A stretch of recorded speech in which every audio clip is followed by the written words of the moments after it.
Bonjour, je m'appelle Tamara Catry et je travaille au sein d'un organisme qui s'appelle Literacy Link South Central. Aujourd'hui, j'aimerais vous parler de l'alphabétisation en milieu de travail.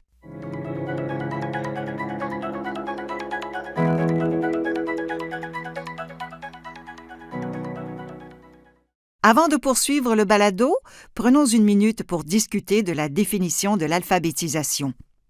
Vous pouvez penser ou avoir entendu que l'alphabétisation ne se résume qu'à la lecture, lire des livres.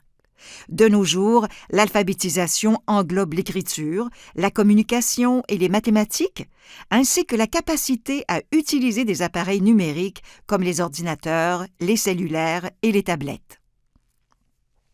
Elle englobe également les compétences humaines, comme la résolution de problèmes, le travail d'équipe, l'adaptabilité et la flexibilité. On m'a déjà dit que les compétences en alphabétisation sont comme de la bande velcro à laquelle se collent d'autres compétences, telles que les compétences de base dont on a besoin pour acquérir des connaissances plus précises et plus complexes. Maintenant que nous avons abordé la définition de l'alphabétisation, la façon dont elle a évolué et continuera d'évoluer de manière à tenir compte des compétences dont on a besoin et dont on se sert tous les jours, parlons plus précisément de l'alphabétisation et du milieu de travail. Depuis toujours, il arrive que des employeurs embauchent des personnes et qu'ils se rendent compte par la suite que certaines d'entre elles ont de faibles compétences de base ou d'alphabétisation. Ces employés arrivent au travail en retard ou n'y vont pas du tout, ne suivent pas correctement les procédures, ont du mal à apprendre ou, pire encore, endommagent de l'équipement ou s'exposent ou exposent d'autres personnes à des risques parce qu'ils sont incapables de lire d'importants renseignements sur la sécurité. Lorsque le taux de chômage est élevé, un employeur peut tout à fait congédier un nouvel employé qui n'a pas les compétences énoncées dans son curriculum vitae, puis en embaucher un autre. Or, lorsque le taux de chômage est faible et qu'il n'y a pas plusieurs candidats pour chaque poste, il peut s'avérer utile pour l'employeur de se renseigner sur l'alphabétisation en milieu de travail et de découvrir en quoi elle est susceptible d'accroître la productivité au sein de son entreprise. Bien entendu, l'inverse est également vrai. Certains employeurs ont des employés excellents, qui travaillent bien avec les autres, qui ne prennent presque jamais de congé de maladie et qui font preuve d'une solide éthique de travail. Ils pourraient souhaiter leur offrir une promotion pour les récompenser de leur excellent rendement. Ils pourraient toutefois être surpris lorsque ces derniers ne sont pas en mesure de saisir les promotions qui leur sont offertes. En effet, certains employés ne peuvent accepter une promotion parce qu'ils savent qu'ils n'ont pas le degré d'alphabétisation suffisant pour s'occuper du nombre accru de documents administratifs correspondant souvent à une promotion. Ces personnes demeurent coincées dans leur emploi et ne peuvent pas progresser en raison de leur faible degré d'alphabétisation, même si elles possèdent d'autres bonnes compétences professionnelles. Alors que faire? Se renseigner sur les programmes d'alphabétisation des adultes de votre région est un excellent point de départ, mais ce n'est pas toujours facile, car ces programmes demeurent un secret bien gardé. Si vous êtes un employeur, vous serez peut-être surpris d'apprendre qu'il existe des centaines de programmes d'alphabétisation des adultes en Ontario qui servent environ 50 000 Ontariens par an. Si vous êtes un employeur qui pensez que certains de vos employés ont des difficultés à lire et à écrire, sachez que plus de 35% des adultes qui ont pris part à un programme d'alphabétisation l'an dernier occupaient déjà un emploi. Pourtant, ils suivaient un programme de perfectionnement pour adultes parce qu'ils souhaitaient conserver leur emploi ou progresser au sein de leur entreprise. Un jour, je me souviens d'avoir entendu parler d'un employeur qui s'était vanté auprès du personnel d'un programme d'alphabétisation pour adultes qu'aucun de ses employés n'aurait jamais besoin d'une formation en alphabétisation pour adultes. Une demi-douzaine de ses employés étaient pourtant déjà inscrits à un tel programme. Le mot alphabétisation est stigmatisé. Lorsqu'on prononce le mot alphabétisation, la plupart d'entre nous entendent le mot analphabétisme ou illettrisme. Puis, ce mot a tendance à évoquer d'autres mots qui ne sont pas particulièrement flatteurs. Beaucoup de personnes qui ont des difficultés à lire et à écrire sont en fait très intelligentes. Leur faible degré d'alphabétisation peut être le résultat de difficultés d'apprentissage qui n'ont jamais été décelées. Ces personnes ont été poussées à poursuivre leurs études jusqu'à ce qu'elles aient l'âge de quitter l'école et de se trouver un emploi. Ou elles ont souvent changé d'école dans leur enfance et n'ont jamais eu l'occasion de se situer. Ou elles ont vécu dans la pauvreté et avaient d'autres soucis en tête, tels celui de survivre. Il est difficile d'apprendre dans de telles circonstances. Voici donc un conseil. Si vous pensez que certains de vos employés ont besoin de renforcer leurs compétences, n'utilisez pas le mot alphabétisation. Parlez plutôt de perfectionnement ou de mise à niveau des compétences ou de préparation aux nouvelles technologies ou à l'information liée à votre secteur d'activité. J'ai récemment collaboré avec un employeur qui avait constaté des difficultés d'alphabétisation auprès de certains de ses employés. En rencontrant ces derniers, je me suis demandé comment certains d'entre eux parvenaient à relever les courriels et à saisir les renseignements écrits compte tenu de leur degré d'alphabétisation. Puis, j'ai découvert que ces employés se fiaient à leur téléphone. S'ils recevaient un courriel, leur téléphone leur lisait le message. S'ils voulaient envoyer un courriel, ils utilisaient la fonction vocale de leur téléphone et copiaient le texte qui apparaissait dans le courriel qu'ils voulaient envoyer. De nombreuses personnes ayant un faible degré d'alphabétisation sortent des sentiers battus et adoptent toutes sortes de stratégies pour s'en sortir. En qualité d'employeur, vous devriez vous demander quel est votre objectif. Laisser vos employés qui éprouvent des difficultés s'en sortir ou les aider à s'épanouir. Vous pourriez également vous demander si vos offres d'emploi contiennent la liste des diplômes qui sont réellement requis pour effectuer le travail. Ce que je veux dire par là, c'est que beaucoup d'employeurs ont commencé à demander un diplôme d'études secondaires ou son équivalent, que les emplois pour lesquels ils recrutaient exigent ou non ce niveau d'études. Lorsque les effectifs disponibles sont nombreux, fixer un niveau d'études artificiellement élevé peut faciliter l'élimination de candidats et réduire le nombre de candidatures à examiner. Or, si les effectifs sont difficiles à trouver, avoir un niveau d'études supérieur à celui qui est réellement requis réduit considérablement le nombre de candidats jusqu'à le rendre nul. Je pense que certains employeurs demandent un diplôme d'études secondaires parce que celui-ci est universellement considéré comme un niveau d'études convenable pour un grand nombre d'emplois. Cependant, dans le cadre des services de perfectionnement des adultes, nous accordons moins d'attention au niveau de scolarité qu'a atteint une personne sur papier qu'au niveau réel de ses compétences. À titre d'exemple, est-il plus important pour le poste à combler qu'une personne connaisse le système métrique de mesure et le système impérial de mesure, puis qu'elle ait la capacité d'effectuer des conversions de l'un à l'autre? Ou est-il plus important qu'elle sache faire des équations algébriques et qu'elle ait étudié Macbeth durant ses études secondaires? Il faudra consacrer un peu plus de temps au départ pour recruter en fonction des compétences réelles dont vous avez besoin que d'exiger que toutes les personnes qui se présentent sur votre lieu de travail aient un diplôme d'études secondaires ou son équivalent. Voilà un renseignement susceptible de vous intéresser.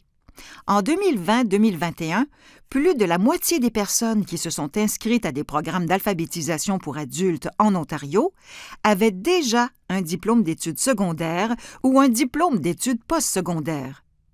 Ces statistiques surprennent beaucoup de gens.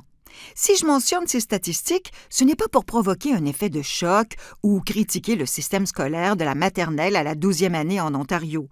Il s'agit simplement d'un fait. Mais attendez une minute. Vous vous dites peut-être, bien sûr, il y a des gens qui prennent part à des programmes d'alphabétisation pour adultes et qui ont un diplôme d'études secondaires ou postsecondaires, mais je parie qu'il s'agit de nouveaux arrivants qui sont encore en train de développer leurs compétences en anglais. N'est-ce pas? Eh bien non. Les personnes qui apprennent l'anglais comme langue seconde représentent un faible pourcentage des personnes qui prennent part au programme d'alphabétisation des adultes. Il existe, en fait, un système distinct en Ontario conçu pour enseigner l'anglais comme langue seconde. La plupart des programmes d'alphabétisation des adultes en Ontario comptent parmi leurs participants des personnes qui sont nées et qui ont grandi dans la province. Peut-être êtes-vous un employeur et vous vous dites « Certains de mes employés pourraient avoir besoin de mettre à jour leurs compétences. Mais combien cela va-t-il me coûter? » Il serait peut-être plus juste de vous demander combien cela pourrait vous coûter si vous n'investissez pas dans le perfectionnement des compétences de ces employés. Combien cela vous coûte-t-il chaque fois que l'un d'entre eux ne performe pas bien? J'ai entendu des employeurs dire que le fait de former correctement un nouvel employé peut coûter la moitié d'une année de salaire. Si vous n'avez jamais évalué le coût d'embauche d'un nouvel employé, je vous invite à le faire. Vous pourriez être surpris de voir à quel point il est moins coûteux de former vos employés actuels que de les remplacer, notamment en supposant qu'il existe un bassin de candidats prêts à être embauchés. Alors, comment déterminer les besoins en compétences au sein de votre entreprise? Vous n'exploitez pas une école, vous avez une entreprise à gérer. La réponse à cette question dépend de l'ampleur de vos besoins en compétences. Il pourrait s'avérer utile de faire appel à un organisme local qui se spécialise dans le perfectionnement des compétences des adultes afin d'obtenir une évaluation de vos besoins organisationnels. Une personne ayant de l'expérience dans la prestation de formation sur la mise à niveau des compétences, notamment celles de base, pourrait travailler de concert avec votre service des ressources humaines, le cas échéant, et votre équipe de direction en vue de déceler les façons dont le perfectionnement des compétences pourrait entraîner les meilleures ou les plus grandes retombées au sein de votre entreprise. Il existe d'autres avantages à travailler avec des professionnels de la communauté du perfectionnement des adultes. J'ai évoqué plus tôt dans le balado la stigmatisation qui est souvent associée à l'alphabétisation des adultes. Il ne faut surtout pas se mettre à dos certains employés ou semer la panique. Vous ne voulez probablement pas donner l'impression que vous essayez de déterminer le degré de compétence des employés pour les congédier et les remplacer. C'est à ce moment-là que la discussion doit porter sur la mise en place d'une culture d'entreprise axée sur la formation. Vous en avez peut-être déjà une. Vous vous demandez peut-être de quoi je parle. Vous êtes peut-être le dirigeant ou le propriétaire d'une petite entreprise et vous vous dites « Hey, nous ne sommes pas chez Microsoft ou Google ici ». Je pense qu'un message important que les employeurs devraient retenir de ce balado sur le perfectionnement des compétences est le fait que c'est eux qui contrôlent la façon dont ils veulent lancer ou développer l'idée d'une culture d'entreprise axée sur la formation. Il existe des professionnels de l'alphabétisation des adultes dans votre communauté qui peuvent vous aider. J'ai parlé à de nombreuses personnes de leurs compétences, des personnes qui n'ont jamais travaillé, des personnes qui ont été congédiées d'un emploi de longue durée et des personnes qui sont actuellement sur le marché du travail. Je sais parler du perfectionnement des compétences ou possiblement du manque de compétences avec sensibilité et respect et les professionnels de l'alphabétisation des adultes au sein de votre communauté savent aussi le faire. La manière la plus efficace d'entrer en contact avec les fournisseurs de services d'alphabétisation des adultes au sein de votre communauté est de passer par votre réseau d'alphabétisation des adultes régional. L'Ontario en compte 16 qui travaillent avec tous les fournisseurs de services d'alphabétisation des adultes de leur communauté. Chaque région de l'Ontario compte un réseau d'alphabétisation des adultes. Vous pouvez trouver celui de votre région en communiquant avec les réseaux d'apprentissage de l'Ontario sur le site web learningnetworks.ca. Si vous êtes un employeur d'une petite entreprise qui aimerait fournir un appui à certains de ses employés, mais qui ne sait pas comment faire, communiquez avec votre réseau d'alphabétisation régional. Il pourrait être plus adéquat d'aiguiller ses employés vers un programme de mise à niveau des compétences en ligne qu'ils pourraient suivre pendant leur temps libre ou dans le confort de leur foyer. Si en revanche, beaucoup de vos employés profitaient de services d'appui en ce sens, il pourrait être plus adéquat de faire appel à des fournisseurs de services d'alphabétisation des adultes et de leur demander d'offrir leurs services en milieu de travail. Cette option pourrait permettre aux employés d'accéder plus facilement à la formation. S'ils travaillent des quarts de 6, de 8, de 10 ou de 12 heures, il est normal qu'ils n'aient peut-être pas envie de traverser la ville afin de suivre un programme de mise à niveau des compétences d'une durée d'1 heure ou 2.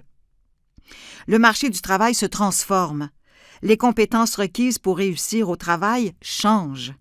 Oui, les employés ont toujours besoin de compétences solides et fondamentales. Mais ils doivent également acquérir, perfectionner et mettre en pratique des aptitudes en relations humaines, adaptabilité, résolution de problèmes, pensée critique et résolution de conflits. Ces compétences ne sont pas celles de l'avenir. Ce sont celles dont ont besoin les entreprises qui ont du succès aujourd'hui et les programmes de perfectionnement des adultes dans vos communautés savent comment enseigner ces compétences, souvent appelées compétences génériques. La façon la plus simple d'accéder à votre programme de perfectionnement des adultes local est de communiquer avec votre réseau d'alphabétisation des adultes régional.